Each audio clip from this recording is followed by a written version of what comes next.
O artista é criador de coisas belas e só a beleza salvará o mundo.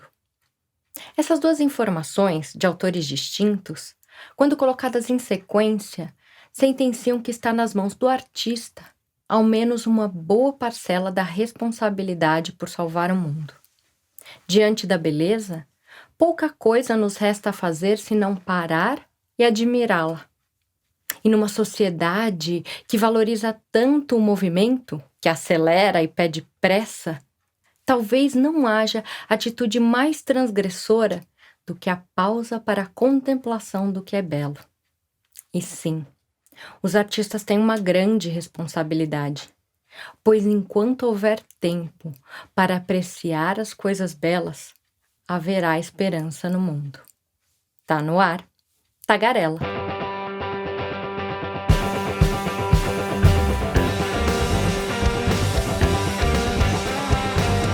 Fala, vê se explica, põe pra fora. Abra, fale, comunique, não enrola. Tá no streaming, solta o som, põe na tela qual é o texto, qual é o tom. Tagarela. Olá pessoal, está começando um Tagarela. Bom, sejam todos muito bem-vindos. Tagarela é um talk show sobre criatividade e comunicação. E o que mais der na telha aqui para falar, o que surgir aqui durante as conversas. Bom, ele é produzido pela Imagine, uma agência de criatividade e comunicação. Temos alguns parceiros aqui com a gente, o Vila Studio e também a produtora de audiovisual Curva do Ar. Meu nome é Carlo Felipe Passi, um prazer receber vocês aqui no nosso programa. Primeiro, apresentar minha parceira aqui de bancada, de empresa e de vida, Fernanda Bassani. Olá, tudo bem, pessoal? Sejam bem-vindos ao Tagarela. Legal. E agora, direto da imponente São Leopoldo, o nosso doutor em filosofia, o pensador semi-gaúcho, Gabriel Ferreira. Olá, Oi, Carlos. Gabriel. Olá, Carlos. E aí, Olá, Gabriel? Fernanda. Tudo bem com vocês? Tudo jóia. Beleza, bem-vindo. Vamos começando aqui a nossa tagarelice aqui. E do país berço do famoso chapéu Panamá, nosso especialista em gestão, para quem eu tiro o chapéu, Dani Artel. Olá, gente, tudo bem? Um prazer estar tagarelando com vocês aqui. Eu tenho já uma correção para fazer nesse início, que o chapéu Panamá não vem do Panamá. O chapéu... Não. Esse já é uma quebra de paradigma e de comunicação. O chapéu do Panamá é feito no Equador, mas tem esse nome que é bem vendido no Panamá e criou essa fama. Mas a gente vem do canal do Panamá, estamos aqui na temperatura amena, cerca de 26 graus, hoje faz frio, aqui nos trópicos. E acabei de pensar que eu tenho que ir para o próximo programa descobrir como é que fala tagarela em panamenho, em espanhol. Você tem o chapéu Panamá, Dani? Eu tenho. Deixa eu ver se ele está vivo ainda, mas foi uma das primeiras coisas que eu comprei quando eu mudei para cá. Muito bom. Ô, Gabriel, qual foi a primeira coisa que você comprou quando chegou em São Leopoldo? Eu acho que a primeira coisa que eu comprei quando eu cheguei aqui foi um café no aeroporto. Um dos cafés mais caros que eu já comprei na minha vida. Mas eu fiquei pensando que em gauchês o nosso programa ia chamar Tertúlia. Mas e o chimarrão? Tem chimarrão e com o passar do tempo você vai aprendendo a gostar daquele negócio amargo. Bom, o tema do nosso programa não podia ser mais adequado. Hoje nós vamos falar sobre arte. E arte com A maiúsculo. Afinal de contas, é aquela atividade humana que eleva justamente a criatividade e a comunicação ao patamar de estado da arte, né? Então, Gabriel, eu queria começar batendo um papo com você e ouvindo sua opinião. Muitos filósofos já se debruçaram aí sobre o tema da arte, por ser justamente uma espécie de enigma aí, as suas origens dessa atividade na esfera humana, né? Sua dissertação de mestrado, né, inclusive tangencia isso, passa por isso, né? Então, diz aí, faz um jabá do seu livro e aproveita para responder se algum filósofo já esgotou o assunto da arte. Eu acho que não esgotou, mas eu tenho uma perspectiva que eu acho que é bem interessante. Se a gente pensar que o ser humano é o único animal profundamente insatisfeito com a vida natural, com a vida biológica, ou seja, é o único animal, talvez, para o qual a sua dimensão biológica, comer, dormir, se reproduzir, copular e outras coisas mais, não esgotam aquilo que a gente poderia chamar de propriamente vida humana, e que, portanto, seres humanos são animais que, por conta dessa insatisfação, modelam e mexem com a natureza, parece que um dos elementos, um dos aspectos dessa modelagem da natureza, que é o fato de que a gente não meramente deixa rastros atrás de nós, mas que alguns desses rastros pedem para ser experimentados esteticamente. Ou seja, um martelo é um rastro, uma flecha é um rastro, mas esses são rastros que a humanidade foi deixando que servem para determinadas finalidades. Talvez um traço mais distintivo do ser humano é que ele é um animal que deixa rastros para outros, mas para que eles sejam observados, contemplados, e contemplados esteticamente. Talvez por isso que o tema da arte seja alguma coisa tão recorrente para filósofos e pensadores em geral. Sim.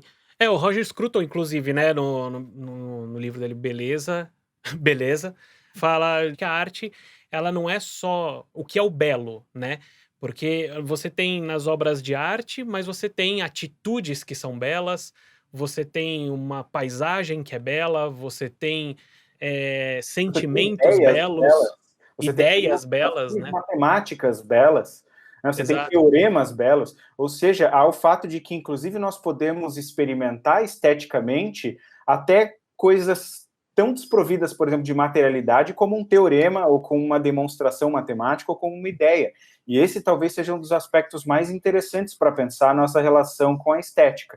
Embora a gente sempre pense a estética em relação ao belo, que não é o marido da Graciane, é absolutamente possível pensar também que a ideia de beleza é alguma coisa que permeia, inclusive, a nossa atividade intelectual, as nossas relações humanas, e não meramente objetos ou artefatos de arte, né? É curioso pensar que a gente não consegue imaginar a nossa vida sem arte, né? Pelo menos eu não consigo imaginar isso. Também nessa época de pandemia, os artistas nas redes sociais, eles falaram muito disso, né? Olha como a gente é fundamental, porque agora vocês estão em casa e vai fazer o quê, né? Mas que eu acho que não é só nesse momento, né? Que isso vale para a vida. Eu não consigo imaginar minha própria vida sem usufruir arte, né? Todo tipo de arte, seja Sem um con- filme, uma música, Sim. enfim. Até a ver com isso, eu até anotei uma pergunta aqui, abrindo para você também, Fê, e para o Dani, que o mercado cultural, ele muitas vezes é confundido com o mercado de entretenimento, mas há quem se entretenha com cultura. Então, afinal, cultura tem que dar lucro? Eu acho que tudo precisa dar lucro, né? A questão é que lucro estamos falando. Lucro nem sempre é financeiro. O lucro pode ser um ganho para o Estado, o lucro pode ser um ganho para a civilização. Então, sim, a cultura precisa dar lucro, todo mundo precisa ganhar. Se as pessoas não ganham, não sentem algum tipo de ganho com isso, ela não tem sentido de existir, né? E o entretenimento vai na mesma linha, mas talvez o entretenimento seja um ganho mais financeiro nesse sentido, onde eu decido que eu vou trocar, se é moeda. Hoje a moeda está em baixa, né? Eu estou vivendo tempos onde todo mundo pede permuta. Eu acredito que está trazendo isso, mas é o que eu preciso para talvez me entreter aquele momento. Talvez a cultura seja uma troca de mais longo prazo, se for por Sim. aí. Voltamos ao escambo, né? Conversando com a Fê, né, por conta até das produções artísticas e tudo, a gente, em viagem para os Estados Unidos, você encontra muita literatura de entertainment business, né? E você vê como eles tratam esse mercado do entretenimento de uma forma bastante profissional. E é curioso que no Brasil a gente não fala tanto de um mercado de entretenimento. Agora, ultimamente, um pouco mais, mas sempre se falou muito de mercado cultural, né, Fê? O que você acha? Isso. Eu gostei muito do que o Dani falou, é muito interessante, né? Quando a gente fala de lucro, a questão financeira é o que vem, essa ligação, né? Mas achei muito curioso você colocar que o lucro, ele pode não ser financeiro, né? E o que mudou numa pessoa depois que ela assistiu aquele filme? ou depois que ela saiu do museu, né? Com certeza ela saiu enriquecida. Óbvio que isso tem um ganho. As pessoas, quanto mais educação, quanto mais cultura, vão ampliando aí sua capacidade de pensamento, e que tem a ver até com o que a gente tinha falado no começo, que o Gabriel falou, né? Como seres humanos pensantes e com outras necessidades aí, fora as necessidades biológicas, né? Como isso é importante para a gente, para o enriquecimento da civilização, das culturas, aí de forma geral. Eu Digamos, Posso entendo só que complementar? Claro. claro. Diga lá, Nessa Dani. discussão de cultura e entretenimento, algo que mexeu muito comigo alguns anos atrás, quando eu fui para Disney com meus filhos, né? Que foi uma experiência muito interessante. E a gente foi no Animal Kingdom, que é o parque temático dos animais, e que basicamente é um parque de shows, né? Onde você vê musicais do Rei Leão, você vê musicais dos filmes da Disney em geral, de uma qualidade e com um nível de artístico que você se assusta, né? E aí, aquilo para mim, é óbvio, é entretenimento, tá? Eu não sei, talvez seja uma discussão mais ampla, mas nós estamos lá para um parque de diversão, não tem nada mais entretenimento do que isso, né? E eu tenho uma empresa no Brasil que se aventurou nessa questão de misturar entretenimento, cultura, ensino de ciências, no caso também, educação, e a gente teve uma certa crítica, vamos dizer assim. Parece que no Brasil a gente tem um problema, falar, qual o problema? Eu sou artista, eu não quero entreter, eu quero cultura. Mas, cara, eu posso ser artista e estar no entretenimento, e não tem problema, né? Eu acho que a gente tem certo um preconceito ainda contra a palavra entretenimento. Eu não sei se vocês sentem igual, mas foi o que eu senti quando eu comecei a produzir espetáculos infantis, né? Tem que falar espetáculo infantil, né? Uma coisa legal que você falou, Dani, pesa muito aí nessa discussão é a qualidade do que está sendo feito. Porque eu já vi chamados aí produtos culturais, né, de alta cultura, enfim, que o produto é ruim, né, chamar de produto assim, mas em compensação já vi coisas que seriam com foco em entretenimento de qualidade altíssima. O Gabriel até falar alguma coisa? O que é, Gabriel? Sobre isso, primeiro, eu concordo totalmente com o Dani, e só fazer um adendo. Geralmente a gente faz, quando fala de cultura e arte, entretenimento, a gente faz aquilo que o T.S. Eliot chamava de uma espécie de sinédoque. Ou seja, você vai lembrar lá da sua tia Maroquinha quando dava aula de português, a sinédoque é quando a gente toma o todo pela parte. Geralmente as pessoas falam cultura e pensam por cultura meramente arte. Então, o primeiro problema é essa sinédoque, porque como diz o Neil Ferguson, um historiador britânico, rede de esgoto é cultura, leis são cultura, edifícios são cultura, linguagem é cultura, ou seja, há uma visão, geralmente, quando a gente fala cultura, as pessoas pensam diretamente arte. O que é, obviamente, uma tentativa de tomar o todo pela parte que é enganosa. E a segunda coisa é, assim, existe esse preconceito em relação ao entretenimento, como o Dani falava, mas também há uma outra coisa ligada a isso que a Fê comentava, que arte ruim também é arte. Ou seja, também há uma ideia de preservar, de certo modo, o vocábulo arte, só para quando alguma coisa muito alto nível, assim, assim como jogador de futebol perna de pau também é jogador de futebol profissional, né? Não é só o Messi que é jogador de bola profissional, alguém que faz um espetáculo ruim é arte, só que é arte ruim.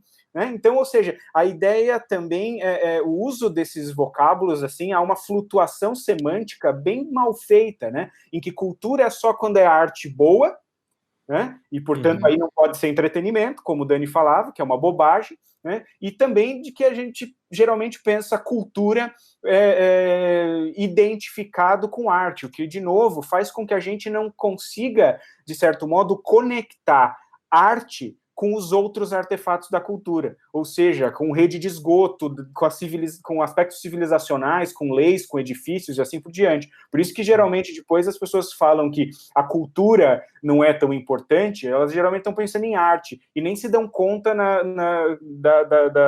da relação umbilical que existe entre arte e cultura entendida amplamente. Sim, e aliás, você falou então de alto nível, para levantar o nível também da nossa conversa aqui hoje, a gente está com um convidado mais do que especial, um grande amigo. Além de participar, de ter estrelado os maiores musicais de São Paulo, entre eles Chicago, A Bela e a Fera, Fantasma da Ópera, Avenida Q, mais um monte aí que ele vai poder falar com a gente. Ele também tem uma empresa criadora de jogos de tabuleiro chamada Tamanduá. Então é um prazer imenso receber aqui hoje com a gente Jonatas Joba. Bem-vindo, meu amigo.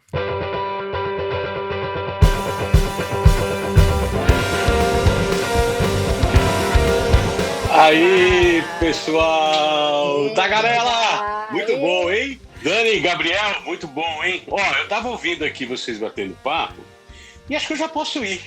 Né? Manda ver. Valeu. Tchau. Muito obrigado. Foi um prazer, obrigadão, João. Eu aprendi Cinedo que já acabei, já pode sair também. É isso. Cara, eu vou fazer um jogo com esse nome, cara. Olha, é uma boa. Pois é.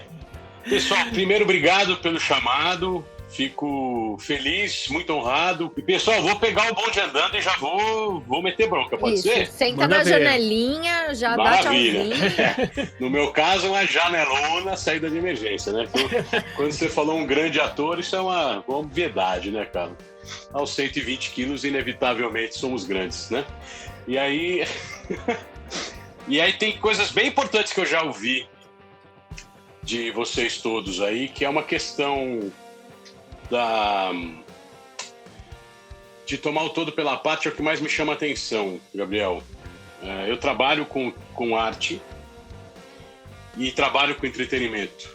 E aí tem uma questão, vou direto nesse ponto que me chama muita atenção. Isso é uma discussão, infelizmente, infinita no nosso métier, tá? Uhum.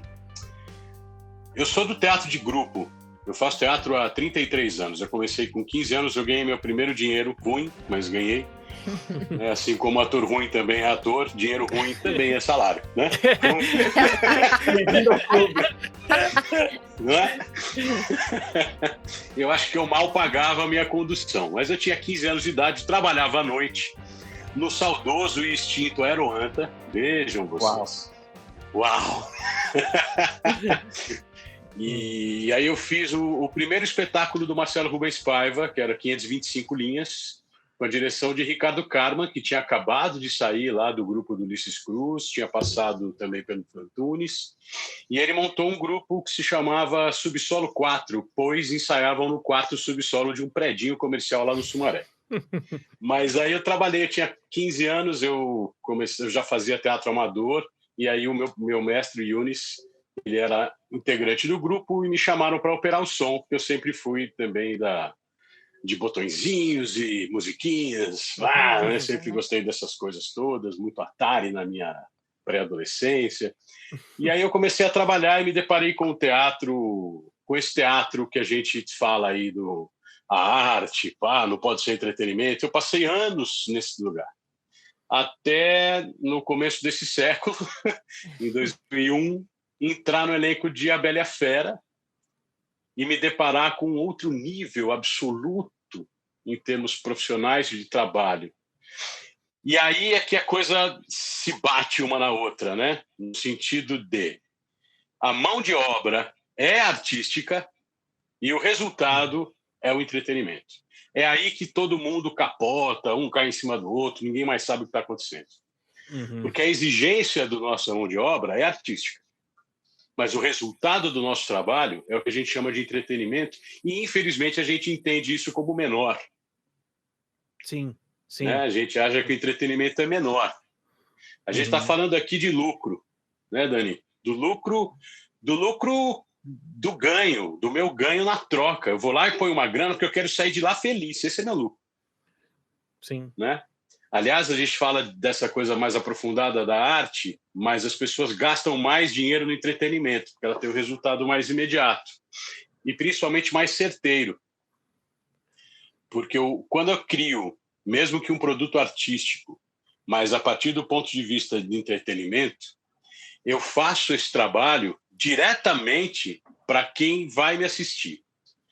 Eu vou sempre me preocupar. Ele está confortável, ele não está confortável, eles vão entender, eles não vão entender, não ficou muito claro, vamos fazer de novo, não está tão bonito, não está tão divertido, ou enfim, a gente sempre faz muito focado para quem vai assistir para ter aquela experiência.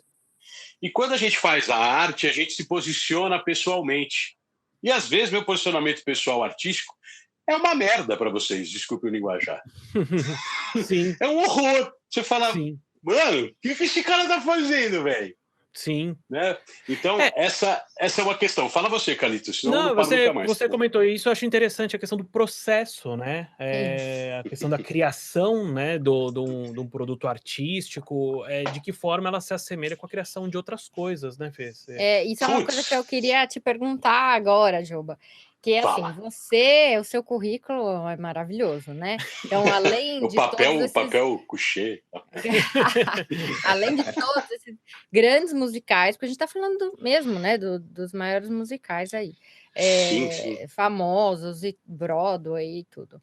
Você também tem todo esse repertório de teatro de grupo e locutor, dublador, tem toda essa parte aí que a gente nem chegou ainda, né? Sim.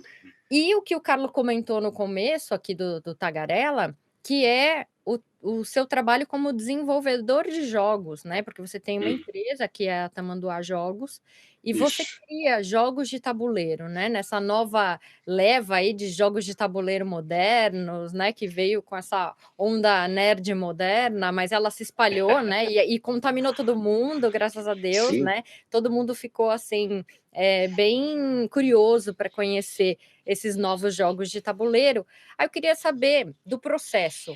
Como que é, né, esse processo artístico do ator no teatro, né, seja ele ator de grupo, do teatro de grupo ou do teatro musical, e da criação de jogo de tabuleiro e da criação de voz? Você acha que os processos eles são muito diferentes? Ou quais são essas semelhanças? Como são esses processos para você? Os processos são bem diferentes, o processo. Gente, peraí. Vocês estão gostando? Estão gostando? Então não esquece de se inscrever no nosso canal. Dá um like também. Os processos são bem diferentes, o processo. Mas quando eu me coloco como material de trabalho, né, como pessoa profissional do negócio, eu parto sempre do meu ator. Tudo que eu faço na vida, eu faço por ser ator. Essa é da onde partem as coisas para mim. Quando eu crio um jogo, eu conto uma história. Né? A gente parte da história. E aí a Tamanduá tem uma característica interessante, que nós agora somos 5, já conto do quinto elemento, mas originalmente somos 4, e são 4 atores cantores. Nossa, a reunião deve ser muito legal. A reunião é insuportável. Abrindo vozes, assim, durante a reunião. Exato. Muitas performances, né? E são 4 pessoas especializadas em não ganhar dinheiro. Isso é uma coisa importante. Né? E a gente buscou aí mais um caminho de trabalhar sem renda. Vocês têm uma conta para um texto aí? Porque eu sou filósofo, eu sou profissional nisso. Olá, garoto! Faz assim, escreve o negócio, aí eu falo para as pessoas, sabe? Vamos os dois fazer nada, né? Com isso. Servimos bem para servir sempre, né? E não ganhar dinheiro. Não, ganhar dinheiro, uma bobagem. A gente fez voto de pobreza e aí a gente trabalha mais feliz. Porque se entra uma grana e fala, mano, você viu? Ó, eu vou falar aqui, tá? Quando eu vou fazer uma locução, eu, Joba, ator, preciso saber para quem vai vender isso, com quem eu estou falando, e acaba surgindo uma pequena personagem ali para fazer aquela locução. Mesmo que seja do Walmart, o feirão do Walmart. Você fala com quem eu estou falando, para quem eu estou contando essa história. Aquele texto de ofertas não é só um texto de ofertas. Se eu não contar para você que essa linguiça custa só R$19,90 o quilo, com muito prazer, você não vai dar a menor bola para mim. Até porque você não fala assim normalmente, né, Ju? Você imagina de manhã assim, com a sua mãe. Né? Exato. O Guilherme para Viagem tem um episódio desse, meu amigo Lahan faz isso. Então, e a gente não fala assim porque a gente tem que contar uma história diferente, tem que chamar a atenção da aquilo. E muito trabalho que eu peguei, sei disso. Eu não tenho, por mais que minha voz seja grave e tudo mais, eu não tenho aquele vozeirão padrão de um vendedor de carro, né? O cara fala, o que aconteceu? O que está acontecendo? Mas você começa a sair da cadeira meio sem saber por quê, você vai e compra o carro, né? Uma hipnose naquilo. Eu não tenho essa voz, mas eu pego muitos trabalhos pela interpretação. E chegam algumas coisas, são quase uma encomenda de lá na produtora, na Panela, principalmente, que também é amigo de vocês aí. Sim. Que, aliás, tem um... Desculpa isso interromper, mas que, aliás, tem um podcast também muito legal. O Fã da Panela, um podcast chamado Chá com a Gente. Vale muito a pena ouvir. Altíssimo nível ali, muito legal. Isso. E aí o Dani me liga e fala, Joba, o fulano de tal agência encomendou com você, porque precisa ser um ator. E o processo do teatro de grupo e do teatro, desse teatrão de entretenimento, é muito diferente. Enquanto no grupo a gente trabalha mais junto, cooperativamente, não que o outro vete isso, mas o outro chega muito, ainda mais aqui que a gente compra franquia, né? Ele chega muito pronto, não existe muita experimentação, a direção tem 7 semanas para entregar. Numa boa, pessoal, durante os ensaios do Fantasma da Ópera, nós éramos 327 pessoas. Nossa! Uau! É ridículo, né? Nossa! Depois que estreia, a gente baixa para 204, mais ou menos assim. Então, tem 120 pessoas que vêm aqui só para ensaiar.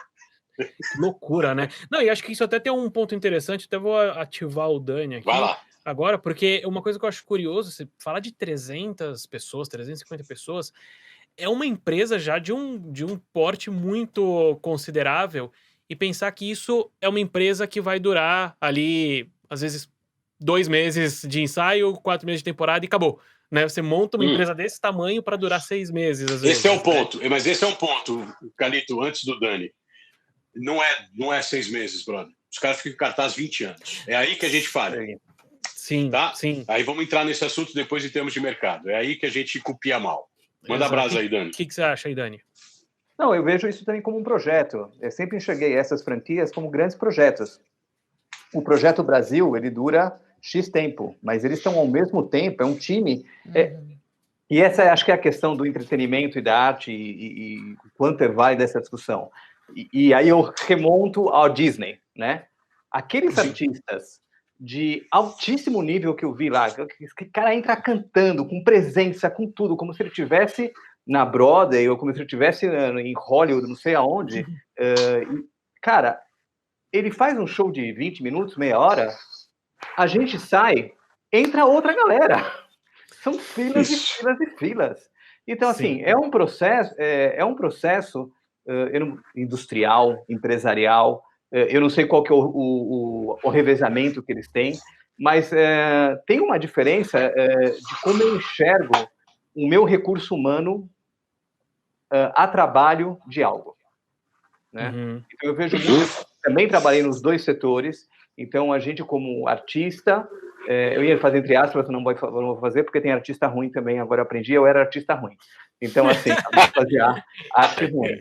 Então, a gente faz uma peça de 60 minutos ou de 45 minutos e sai esgotado, porque aquilo acabou com o nosso espírito e a gente se entregou para a plateia e aquela troca de energia. E tem esse outro lado que cara, é um pouco máquina, né? Mas com uma qualidade que te exige muito. Para mim, o interessante é assim, eu como visão de gestão, o que eu gosto é o que tira o melhor do ser humano. O que te coloca no limite de você cantar melhor, de você aprender melhor, de você se superar. Não se aprende no entretenimento. Você aprende outras habilidades, não artísticas. Você aprende uma entrega física, você aprende um comportamento, você aprende a cumprir horário às vezes, mas você não aprende artisticamente. Não há esse tempo. Sim. Porque, em princípio, eu estou contratando porque você já sabe que eu não preciso te ensinar a fazer o que você tem que fazer. Eu não posso contratar um datilógrafo e ter que ensinar a datilografar. Eu tenho que só sair falando e ele escrever. Né? É simples assim. Você não pode contratar um jogador de futebol que vai precisar fazer aula de chutar bola, velho. Ô, Gabriel, até pegando esse gancho do Joba, você acha que, assim como ele disse que você precisa desse teatro de grupo para ter bagagem para depois entregar o teatro entretenimento, digamos assim, aquele teatro de velocidade, né, de produção de alta exigência ali, de certa forma, daria para fazer um comparativo com área acadêmica e mercado de trabalho? Você também acha que às vezes falta um no outro? Responde isso e daí já provoca com alguma tagarelice aí o Joba na sequência. Sem dúvida, sem dúvida. Eu acho que estava ouvindo o Joba falar, e é mesmo os comentários do Dani antes, eu acho que é bem por aí. Eu acho que é aquilo que o Hegel chamava de paciência do conceito. Tem coisas que você precisa ter a paciência do conceito, que demanda tempo e que demanda uma espécie de trabalho que, às vezes, a dinâmica do debate público, por exemplo, não permite. Ou seja, aquele intelectual que está escrevendo toda semana no jornal, ele não tem tempo, eventualmente, para fazer o outro trabalho. Agora, é óbvio que ele vai ser tão melhor, eventualmente, colunista ou participante do debate público, quanto mais ele tiver a cancha do ponto de vista da consciência do conceito, do trabalho, vamos dizer assim, mais cauteloso. Tem uma coisa que, assim que a gente fechou que ia conversar contigo, foi a primeira coisa que eu queria ouvir de ti, que é o seguinte: você sabe que, pensando, por exemplo, na ópera, a ópera no século XIX foi a grande ideia da confluência das artes, ou seja, a ideia de obra de arte total, no sentido de que confluiriam a dança, o teatro, o canto e assim por diante. Dá para dizer, e isso com o Wagner lá, foi a ideia de que isso levaria a arte aos seus píncaros, né? Ou seja, o máximo e tal. Dá para dizer que, de certo modo, o musical é a obra de arte total do século XX e XXI? Eu acredito não, o musical ele parte da ópera. Ele tenta deixar a ópera mais divertida. Ele é o pop da ópera, né? É o pop da ópera. Tanto que o Old Broadway, que a gente chama, que são os espetáculos do primeiro momento da Broadway, são absolutamente operísticos, inclusive na sua estrutura. A gente ainda chama um solo de uma personagem de área, tá? Então, a área da Bela, a área da Fera, a área do Lumière. Né? O nome, todos os nossos nomes, a gente tem um ensaio que é o Sitzprobe, que é o primeiro ensaio de elenco com orquestra. Isso tudo vem da ópera. Né? O condutor, né? O maestro, os nomes todos, né? O ensemble, né? O coro é ensemble, né? O ensemble. Dependendo de onde a gente isso é legal porque, nesse sentido, então, por mais que tenha o lance do entretenimento, para voltar a essa dicotomia aí que a gente estava falando, ou seja, ela continua tendo como horizonte, pelo menos, a ideia de confluência de artes, né? Tipo assim, a exigência é essa, já. Né? Tipo, a cenografia é o cara também das artes plásticas, vamos dizer assim, o canto, a dança, a atuação, ou seja, por mais então que se possa falar, e aí retomando aquela nossa conversa do começo, né, de que essas coisas, na verdade, geralmente as pessoas gostam de distinguir, quando na verdade elas são muito melhor vistas quando elas estão juntas, o musical é um excelente exemplo para falar dessa conexão profunda, né? O nosso trabalho é artístico. Isso é uma coisa muito importante. A equipe toda é de artista. Isso que você está falando é bem importante. Sim, são artistas plásticos. Os dois aderecistas da Bela Fera eram artistas plásticos. A gente tinha um grande camareiro, Carlão, que ele é carnavalesco. Mas ele estava lá, além de estar lá nesse trampo, né, braçal, de trocar roupa das pessoas, a Bela Fera é desesperador, tá? Se custava R$200 para assistir o espetáculo da primeira fila, devia custar R$1.000 para assistir da coxia, porque tinha até mão e contramão naquele negócio. Então, o nosso trabalho é artístico. A entrega dele no sentido de resultado pode ser visto como entretenimento, mas é um entretenimento a partir do material artístico. Eu acho que é aí que eles não precisam se combater, eles não precisam ir contra um ou outro. Eu não tenho que muita gente do teatro que assim, me recriminou muito, porque eu fui criado lá no teatro, né? Trabalhei com a Antônia Bujanra, trabalhei com os caras assim que chegam a falar, pô, mano, você vai fazer musical? O Jobo estava comentando essa questão, o aderecista era artista plástico, né, o cenógrafo carnavalesco, não sei se estou confundindo, mas era mais ou É menos isso isso. mesmo. É. E aí, a gente veio aqui falar um pouco de criatividade, né, e aí eu queria fazer essa pergunta para você, assim, tendo em vista, né, essa pluralidade de pessoas, de artistas com quem a gente convive, e você conviveu muito, né, a vida toda e convive ainda, o que é a criatividade para você? Assim, como você acha que ela está presente no trabalho do ator, do aderecista, né? O que é a criatividade, no final Exato, das contas, né? Pois é, né? O que é, eu não vou usar, vou deixar para o filósofo. Afinal de contas, ele que quis estudar esse treco aí. Faz aí, né? A gente confunde criatividade com... Tive uma ideia, né? Vou, assim, bem diretamente no nosso trabalho de ator, quem tem que ser criativo é o dramaturgo e o diretor. O ator tem que ser criador. Como é que eu coloco isso? Eu vou receber aqui uma personagem para fazer e eu vou ter que buscar em mim, me transformar no que for necessário e usar o que eu já tenho em mim, naturalmente, para construir aquilo lá que alguém passou anos escrevendo e que outra turma de pessoa passou muito tempo pensando em como isso pode ser apresentado de maneira interessante. E aí a minha função, profissionalmente falando, é entregar da melhor maneira possível, com 200% da minha capacidade, considerando que 100 é o que é o meu natural e 100 é o que eu vou inventar, no sentido de criar, e que não tem nada a ver com a criatividade. Fala, sabe, eu pensei que assim, o Dindom, ele podia ser apaixonado pela fera. Fala, mano, não. Né? Essa criatividade, e ela é exigida em muitos níveis, em vários mercados, e ela às vezes nos engana, porque usar a criatividade a favor, não simplesmente inventar por inventar. E é disso que eu trato sempre quando eu dou aula.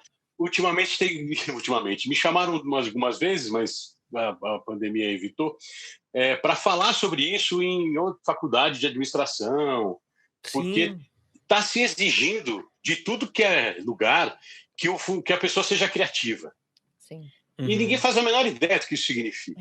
Você ter novas soluções, trabalhar novas soluções, é diferente de ficar pensando bobagem. Muita gente não tem o treinamento. E aí tem uma questão que eu acho ingrata e burra, cá entre nós, que é a gente não tem uma estrutura de educação e nem cultura, vamos juntando tudo, de poder ser tão criativo assim.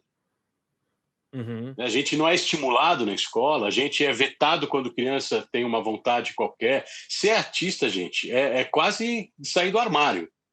Eu tenho isso na pele, assim, na minha vida toda. A minha família, no núcleo familiar, é todo artista, tá? Eu, meu irmão e minha irmã. Mas o núcleo maior, que não fazem a menor ideia do que é esse trabalho e acham que não é trabalho mesmo. A gente ainda enfrenta isso, inacreditável. Sim. Aí, para melhorar um pouco isso, você foi fazer jogos, né? Claro! Para melhorar. Mas, parece que melhora, sabe por quê? Vou fazer propaganda. Quando eu te entrego fisicamente, as pessoas acham que é trabalho. É alguma coisa para levar para casa. Não, porque não tem a percepção de ter levado para casa aquela história que a gente contou.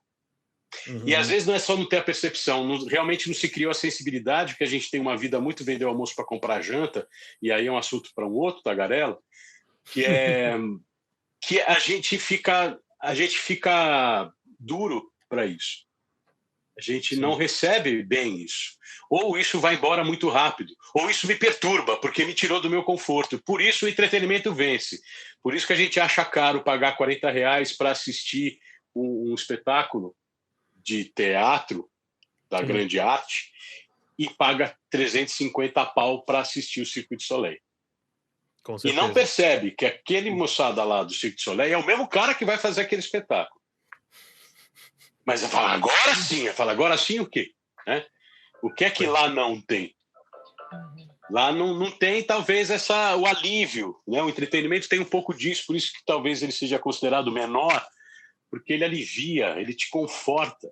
E você falou de levar para casa, a pessoa sai, aí ela já passa na lojinha, já compra a camiseta, já compra o bonequinho, ela chega em casa com o produto da peça, E né? desses E o kit memória, espetáculos né? também, Jobá, que eu acho Kit o memória.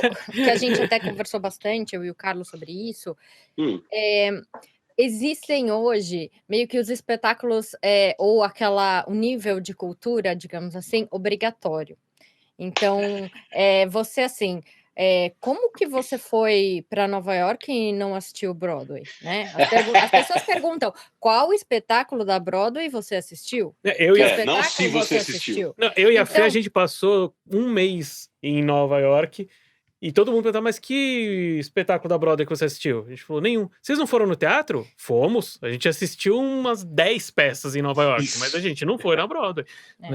E isso eu sinto, por exemplo, a gente ouviu aqui relatos e você falou, achei engraçado, porque existe isso também. Ah, por que que eu pago o Circo du Soleil e não pago outro? Porque o Circo du Soleil hoje um obrigatório, né? E veio para o Brasil. Ah, você já assistiu?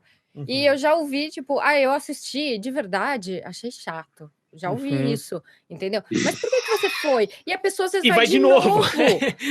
E aí eu falei, mas por quê? Porque tem que ir. Existe isso, existe essa coisa do obrigatório, porque eu tenho que mostrar para a sociedade que eu tenho um nível cultural, logo tenho que cumprir certos requisitos culturais, né? Uhum. Deixa eu botar um contraponto aqui e emendar também uma pergunta. O contraponto é o seguinte também. Eu acho que quando um país, uma nação, uma sociedade desenvolve um produto que, de alguma maneira, impacta na sua identidade, como a gente fala em Nova York, a gente pensa em Broadway, e a gente fala no Rio de Janeiro, a gente pensa em carnaval. O carnaval também é uma manifestação artística, cultural e de uma organização incrível, né? Dá para comparar com musicais, bota toda aquela galera para trabalhar e tudo mais. E aí também me perguntam, mas você nunca foi no Carnaval do Rio? Não, eu não gosto, né? Uhum. Eu acho que a pergunta das pessoas, ela é identitária, e acho que isso é normal, não é que causa uma obrigação. O que eu acho que a gente tem que talvez buscar aí voltando à criatividade, aonde está a nossa criatividade, o que nos significa ou ressignifica para cada um. É óbvio, quando você tem pressão social, você vai, vou para Nova York, eu tenho que ir na Broadway, porque, cara, se eu não for, as pessoas vão ficar, o que você foi fazer lá, né? E talvez você possa experimentar, você possa gostar, você possa não gostar. Mas eu não vejo de todo mal eu não vejo com espanto essa pergunta, porque é uma pergunta de identidade, onde as pessoas sempre buscam algum tipo de associação. O que eu queria perguntar, talvez juntando os últimos dois assuntos e esse, perguntar para o João é o seguinte, juntando a gente tem um processo de musical no Brasil, acho que faz 20 anos já, é isso? Talvez começou nos anos 2000, sim. uma coisa assim. 2001 veio Les Misérables, foi o primeiro grande franquia. E a gente, antes disso, não tinha muita coisa próxima desse modelo de musical, né? A gente tinha mais o teatro. Esse modelo, não. Teatro musical, muito. Nosso teatro sempre foi musical, na verdade. Desde o teatro de revista, né? E tudo mais. Exato, mas nesse modelo, não. E eu achei interessante, né? Quando vieram as franquias e a gente começou, em algum modo, talvez, entre aspas, se profissionalizar mais ou lidar com um modelo mais empresarial de arte e entretenimento. Mas, passado 20 anos, a gente começou a criar alguns musicais, né? Então, você tem Tim Maia, você tem Rita Lee, eu vi que você fez Chacrinha, mas são musicais biográficos.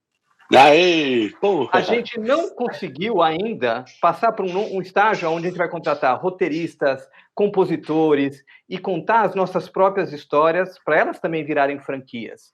Aí a pergunta é, falta criatividade? É preconceito em relação ao entretenimento? Ou é identitário? Não, isso realmente não é nosso e não é o nosso caminho. Olha só, hein? Que beleza de assunto é esse. Eu tive o privilégio e a honra de fazer Vingança, o espetáculo de Ana Toledo, que parte das canções de Lupicínio Rodrigues e cria uma obra ficcional belíssima, num melodrama absolutamente brasileiro, com muita identidade, com o nosso samba-canção que todo mundo conhece, mesmo quem não conhece, conhece. Sabe aquilo que aí a gente junta arte e cultura, né? Que é cultural. Isso que ele estava falando de ir em Nova York, não assisti. Vocês foram para a Tailândia e comer o escorpião. Sim. Né? Exato. É a mesma coisa. É a mesma coisa, exatamente. É a mesma coisa. Então aí a gente tem contato com a cultura do lugar, não só com a arte do lugar. É outro caminho.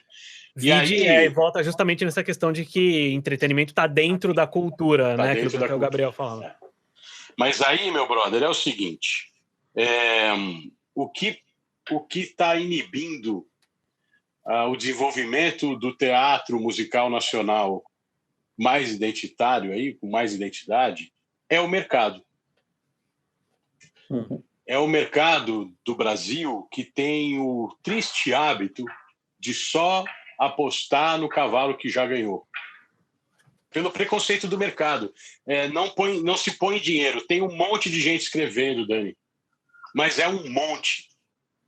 Só que o que acontece o que já tem gente que tem dinheiro antes de ter o espetáculo. Esses que você falou são todos por encomenda, tá, Lindão? Tudo já tinha grana. Já tinha grana. O Ayrton Senna, por exemplo, que foi um fiasco artístico, ninguém nem assistiu, não sei nem quem assistiu esse espetáculo musical do Ayrton Senna. O dinheiro entrou no jantar do Chacrinha, da estreia do Chacrinha. Aí tá lá todo mundo, da produtora, elenco e não sei o que lá, e aí a irmã do Ayrton Senna estava convidada, eles bateram papo lá, o brinde do Chacrinha foi, e logo mais Ayrton Senna, hein, já tá tudo acertado. Então, assim, alguém vai escrever essa porra porque o dinheiro já entrou. Desculpa a linguagem, que essas coisas me enfesam um pouco. Então, e aí, assim, a gente fez Vingança, eu fiz Vingança da Ana Toledo, que é um lindo espetáculo, belíssimo. Porque o CCBB, ele aposta diferente. É o CCBB. E esse CCBB que ainda está na mão daqueles 2, 3 curadores que têm essa vontade. Eles vão no ensaio, eles perguntam, eles querem saber antes. Eles gostam das pessoas, sabe? Ai, não sei, fulano... não sei se eu queria um espetáculo... eles têm um outro olhar para aquilo. Eles não estão lá fazendo coisa para chamar atenção só. Eles vão e põem dinheiro no bom espetáculo. Eles leram e falam, eu quero fazer isso no CCBB. O lance e quanto você precisa? Pois então, isso me lembra uma coisa que dá para a gente tagareliar para o resto da vida, que, sobretudo no Brasil, a elite financeira não é a elite cultural. Então, ou seja, isso talvez seja uma das marcas mais indeléveis da nossa sociedade, assim, que tem um monte de desenvolvimentos e de consequências como essas que tem falado. Sim. Não tem como. Bom, o Carlos e a Fê estão aí. Eles fazem o mais artisticamente possível o entretenimento empresarial. Sim. Né? Exatamente. Porque vocês são artistas. Porque se não fossem, ia simplesmente entregar. Sim. E estava tudo bem. Não é que estava ruim, estava bom. Vocês vão lá e, inclusive, acham a brecha. Né? A gente sabe disso. Você fala, aqui eu consigo dar aquele... olha. E sabe o que acontece? Às vezes o cliente gosta, né? Pois é. Sim. Pois é. Tem dado certo, João. Ainda bem, tem dado certo. Não, e é um trabalho importante, porque às vezes vocês estão sempre levando esse outro olhar para esse lugar que é tão pragmático, né? Tão rígido, e cheio de certo e errado, e cheio de sistema. E vocês vão lá e dão aquela arrebentadinha, que aí é onde o artista também se manifesta, porque faz parte da gente, né? A gente não quer só ser aceito. O artista não tem essa necessidade tão egóica de ser aceito.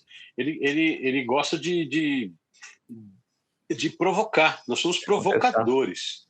Essencialmente provocadores. Você falou em provocação, Juba. Então vamos lá. Agora.